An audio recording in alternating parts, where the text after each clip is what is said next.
todos muito bem-vindos a mais um vídeo de direito eleitoral. Hoje nós vamos conversar sobre os partidos políticos. Essas organizações, que são essenciais para a própria estrutura política brasileira. Então vamos lá?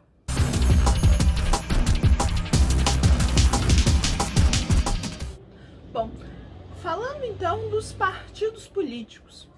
Todas as vezes que vocês ou pensam nas eleições, ou escutam alguma notícia que envolve algum político, seja ele vinculado ao poder executivo ou ao poder legislativo, vocês sempre escutam também falar dos partidos políticos. Então tem sempre uma vinculação que é quase automática em falarmos de política no Brasil e falarmos dos partidos políticos. Isso tem muito a ver com uma das funções dos partidos políticos, que é ligada à organização da estrutura política. Daqui a pouco nós vamos falar sobre isso. Bem, de toda forma, o que fica evidenciado é a centralidade dos partidos políticos para o atual sistema brasileiro. Então, nós não conseguimos falar de estrutura política sem, em maior ou menor medida, acionarmos também a estrutura dos partidos políticos, seja eles quais forem. Bom, e isso por quê? Porque no atual modelo que nós temos, os partidos políticos, eles são essenciais para garantir o funcionamento do sistema representativo e do sistema democrático, não só no Brasil, mas também no Brasil, já que nós estamos falando aqui do caso brasileiro. Bom, então nós praticamente não conseguimos mais pensar no exercício do poder estatal sem acionarmos, sem demandarmos a presença da figura dos partidos políticos, que são mediadores necessários nesse processo. Bom, e o próprio surgimento de partidos políticos ao longo da história está muito relacionado com momentos de tensão, momentos em que o problema da participação política ganha destaque. Então, momentos em que determinados grupos sociais, econômicos, demandam maior espaço e uma maior e efetiva participação política. Daí que nós temos sucessivas criações de partidos políticos e a sua vinculação também a determinados grupos sociais.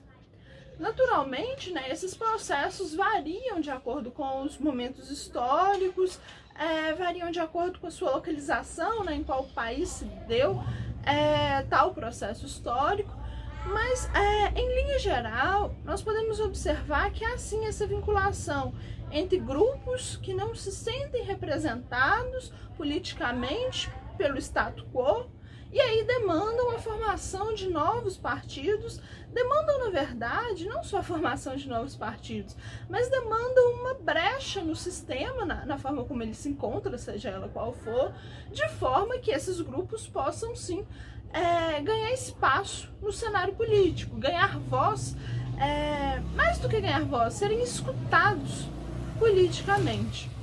Então, nós temos essa vinculação entre também surgimento de partidos políticos com uma crescente demanda pela participação política, e uma participação política que cada vez mais demanda que seja efetiva e não apenas normativa. Então não adianta ter lá no texto constitucional, por exemplo, a previsão de que todos têm N direitos políticos, que todos têm direito de votar, de ser eleitos, etc., sem que isso seja de fato verificado na prática.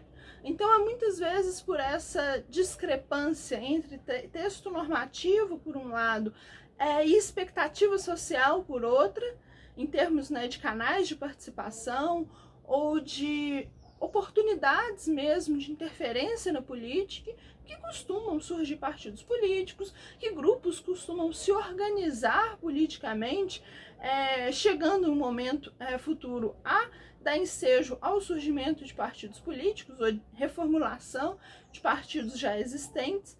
De toda forma, é importante a gente pensar que os partidos políticos, tais como eles se estruturam atualmente, não surgiram do nada. Eles são fruto de processos históricos e processos que estão, né, frequentemente relacionados a uma demanda por uma maior participação.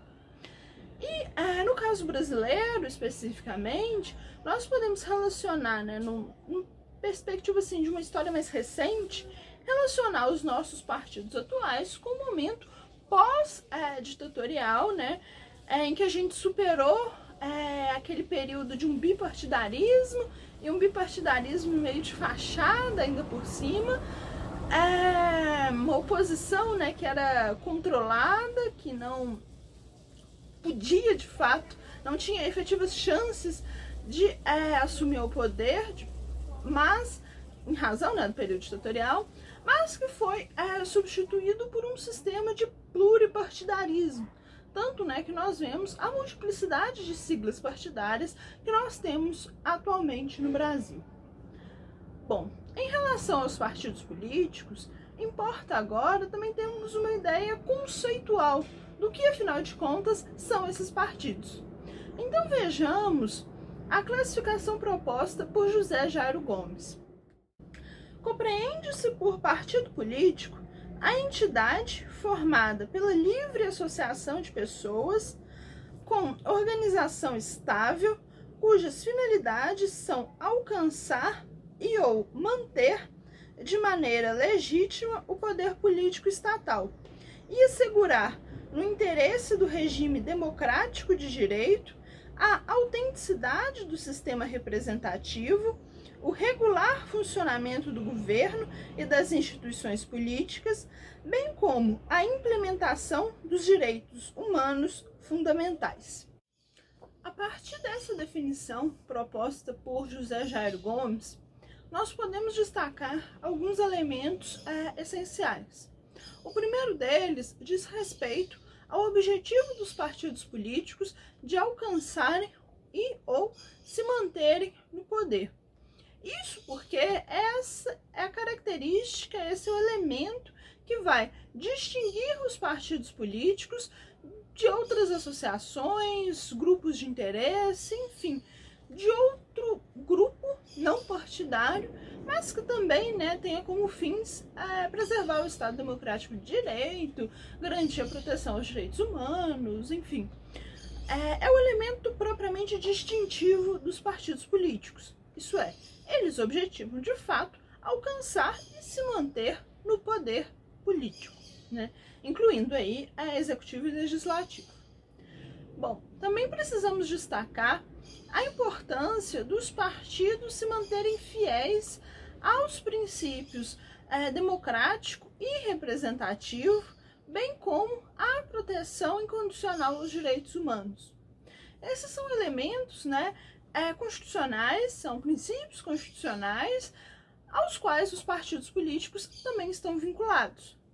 Isso porque é importante a gente destacar que, em que pesem os partidos políticos serem instituições privadas, a gente vai até ver mais para frente que eles são registrados no cartório de registro de pessoas jurídicas, então são propriamente entidades privadas. Os partidos políticos também têm compromissos constitucionais para com as eleições, para com o processo democrático como um todo, né, que não se encerra apenas nas eleições, mas que diz respeito ao exercício dos cargos, à moralidade administrativa, aos princípios constitucionais, né, que não estão à disposição de quem deseja ou não cumprir com eles, eles são congentes, isso é, são obrigatórios a todas e todos. Enfim, esses elementos, eles também obrigam os partidos políticos. Isso porque, por conta dessa sua especial localização. Isso é, os partidos políticos não são uma associação privada como qualquer outra. Não, eles desempenham esse papel fundamental na organização política do Estado. Por isso, né, a gente pode até falar daquela frase, com grandes poderes também vêm grandes responsabilidades. Então, por mais que sejam entidades privadas, os partidos políticos possuem responsabilidades constitucionais. Eles são vinculados a compromissos constitucionais. Bom, e aqui também, né, nós podemos discutir um pouco sobre as funções dos partidos políticos. Essas funções, elas vão poder ser divididas em 3 espécies.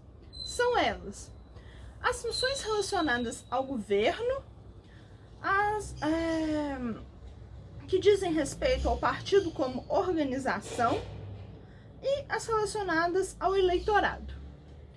No que diz respeito às suas funções, né, relacionadas ao governo, nós temos que os partidos, eles são elementos importantíssimos para a organização da ação governamental.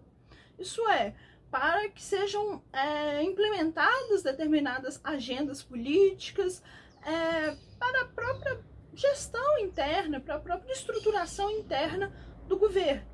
Como nós já falamos, não é possível pensar em regime político no Brasil atual sem pensarmos nos partidos. Isso não só porque todos os candidatos, todos os políticos eleitos são filiados a um partido político, ou eram no momento da eleição. Não apenas, né? Mas também porque os partidos políticos exercem essa função relacionada ao governo. Elas vinculam, né, todos aqueles que são filiados ao partido, vinculam essas pessoas a determinadas pautas, a determinadas agendas. E isso, né, repercute na organização do governo. Bom, a segunda função, que é de como organização, os partidos como organização, nós temos que eles são fundamentais para organizar os esforços de cidadãos, candidatos, políticos no geral, em torno das eleições. Então, são os partidos, por meio, né, dos partidos políticos, que nós teremos, né, a estruturação do processo eleitoral. Então, vocês devem lembrar, né, de como, quando nós estávamos conversando sobre a justiça eleitoral, de uma série de procedimentos, né, relacionados às eleições, os partidos também são essenciais na realização desses procedimentos. E isso também já puxa a terceira função, que é ligada ao eleitorado, que é o de orientar e auxiliar os eleitores quando, né, esses estão buscando quais candidatos eles vão votar. Isso porque o fato de estar filiado a determinado partido político pode induzir o eleitor a votar no candidato ou a não votar. Se o eleitor parte do pressuposto de eu acredito nos ideais desse partido político em específico, é possível que ele vá procurar quem são os candidatos desse partido, deixa eu ver em quem eu vou votar. Ou o efeito contrário.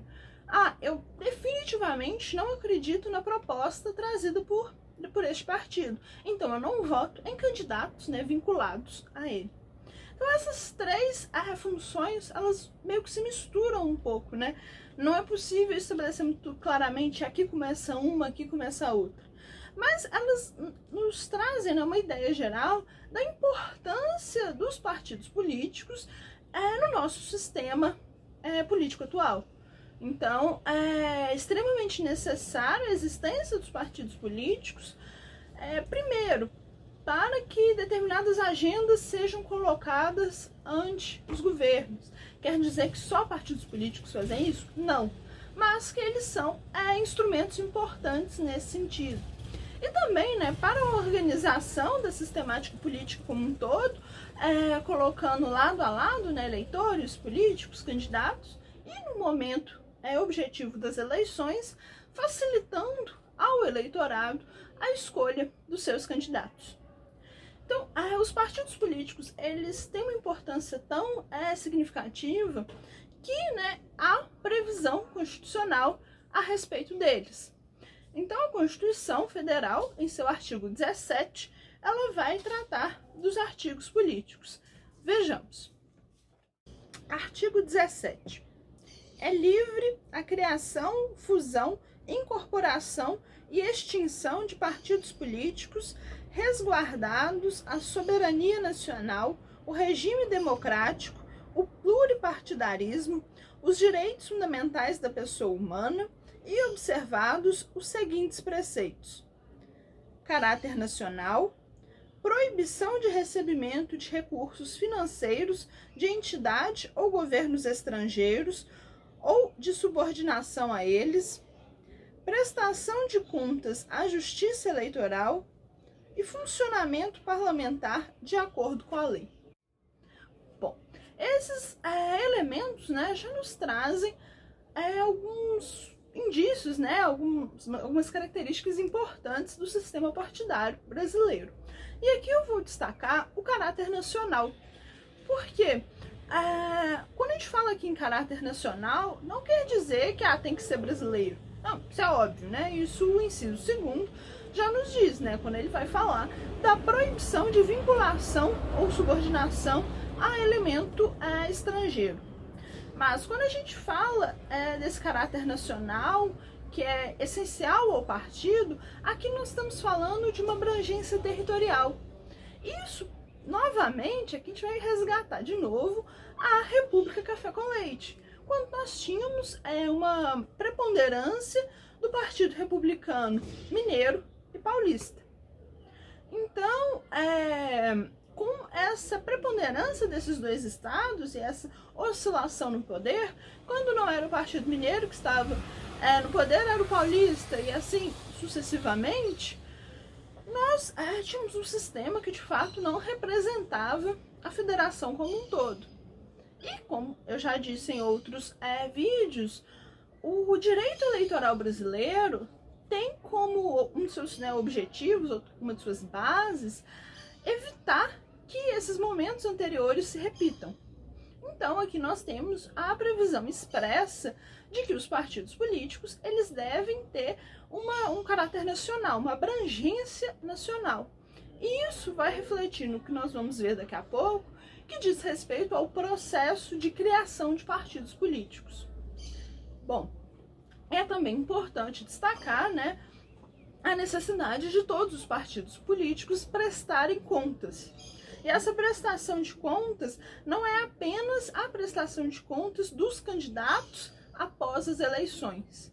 Não, os próprios partidos políticos também devem prestar as suas próprias contas. Bom, continuando agora, né, com o parágrafo 1º.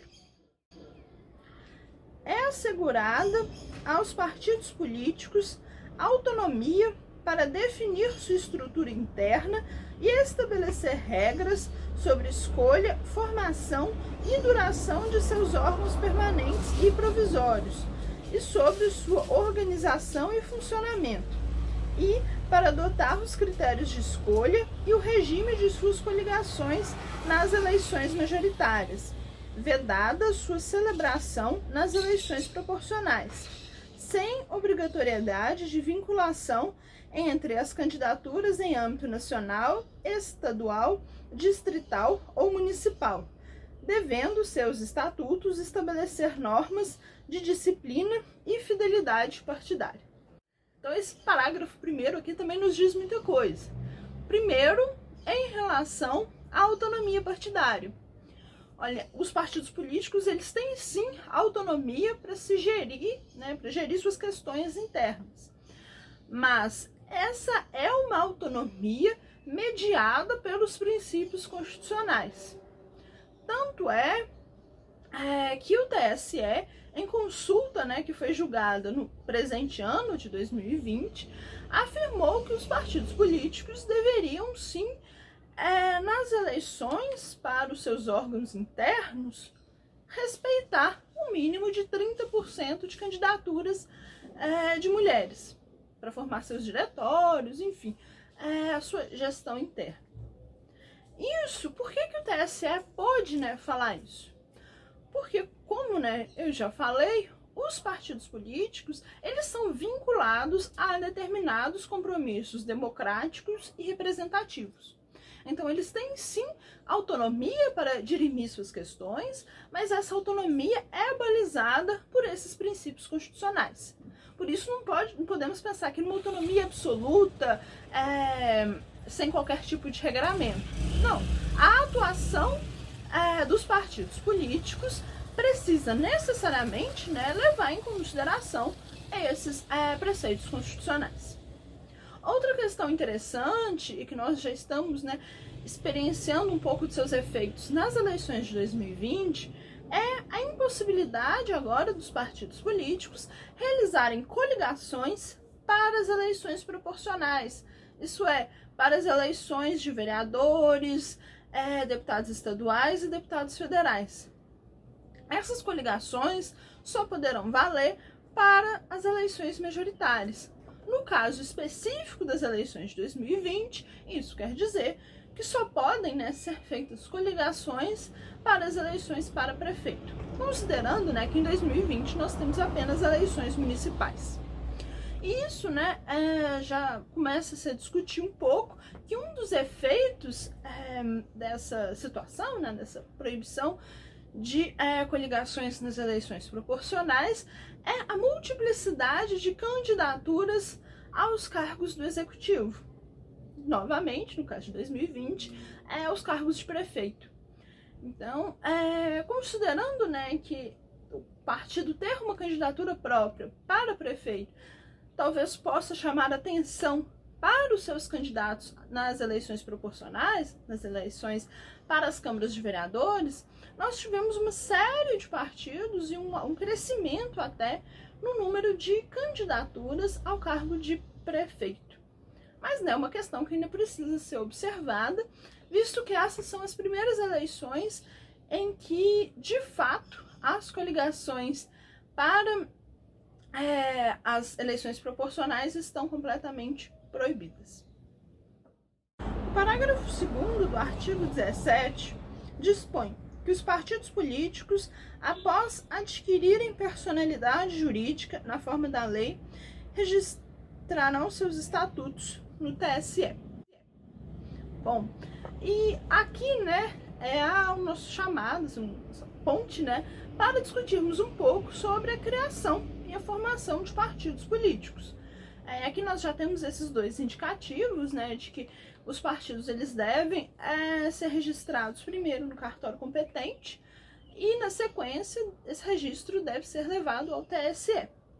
Mas vamos ver agora as etapas, né, do processo de criação dos partidos políticos, que podem, né, ser sintetizadas em 4. A primeira etapa é a do registro civil. Aqui, pelo menos 101 eleitores com domicílio eleitoral em no mínimo 1/3 dos estados da federação devem elaborar o programa e o estatuto do partido a ser criado e eleger, na forma do estatuto, os dirigentes nacionais provisórios. O requerimento do registro de partido político deve ser dirigido ao cartório competente do Registro Civil das Pessoas Jurídicas da Capital Federal. Lembrando, né, que os partidos são pessoas jurídicas de direito privado, né, apesar de todas as exceções, as contemporizações que nós já fizemos. E a partir da obtenção do registro civil, o partido em formação tem 100 dias para informar ao TSE. E isso nos leva à segunda etapa, que é a do apoiamento de eleitores. O partido em formação deverá obter o apoiamento de eleitores não filiados a partidos políticos, correspondente a pelo menos 0,5% dos votos dados na última eleição geral para a Câmara dos Deputados, não computados os votos brancos e nulos, distribuídos por 1/3 ou mais dos estados, com um mínimo de 0,1% do eleitorado que tenha votado em cada um deles.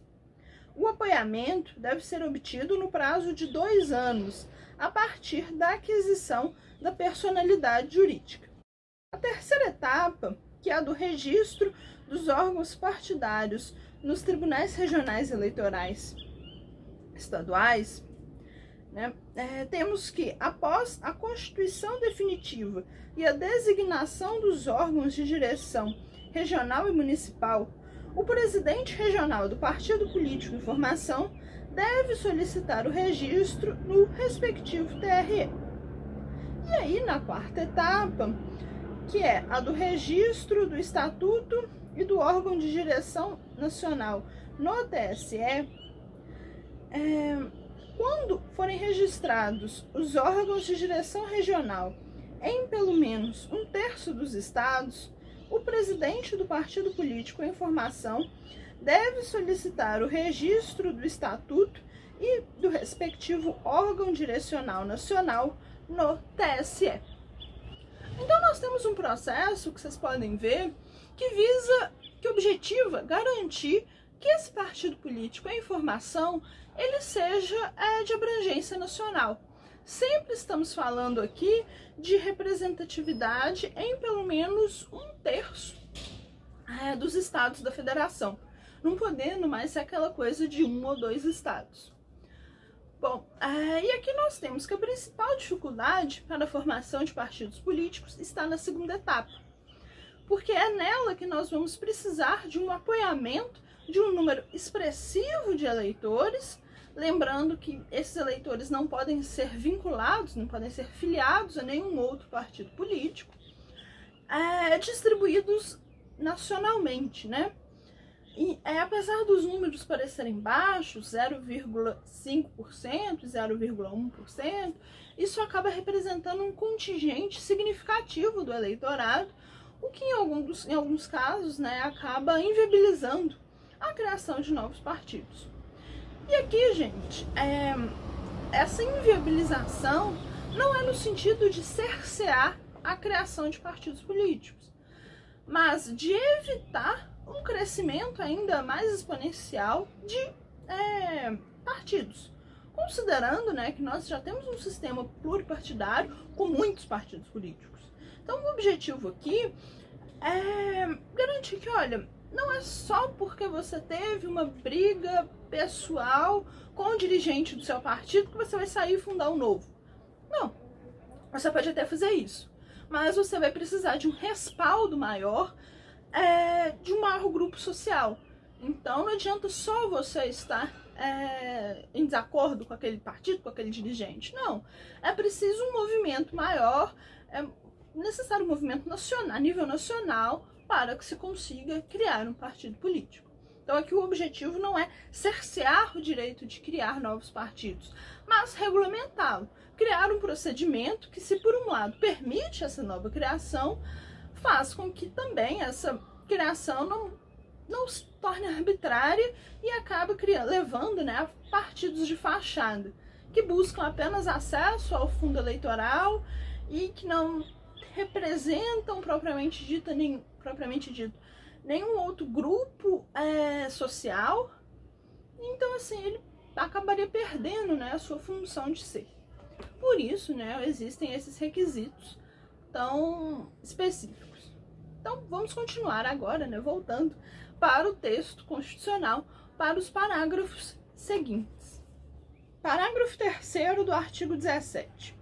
Somente terão direito aos recursos do fundo partidário e acesso gratuito ao rádio e televisão, na forma da lei, os partidos políticos que alternativamente obtiverem nas eleições para a Câmara dos Deputados no mínimo 3% dos votos válidos distribuídos em pelo menos 1/3 das unidades da federação, com no mínimo 2% dos votos válidos de cada uma delas, ou tiverem elegido pelo menos 15 deputados federais distribuídos em pelo menos 1/3 das unidades da federação.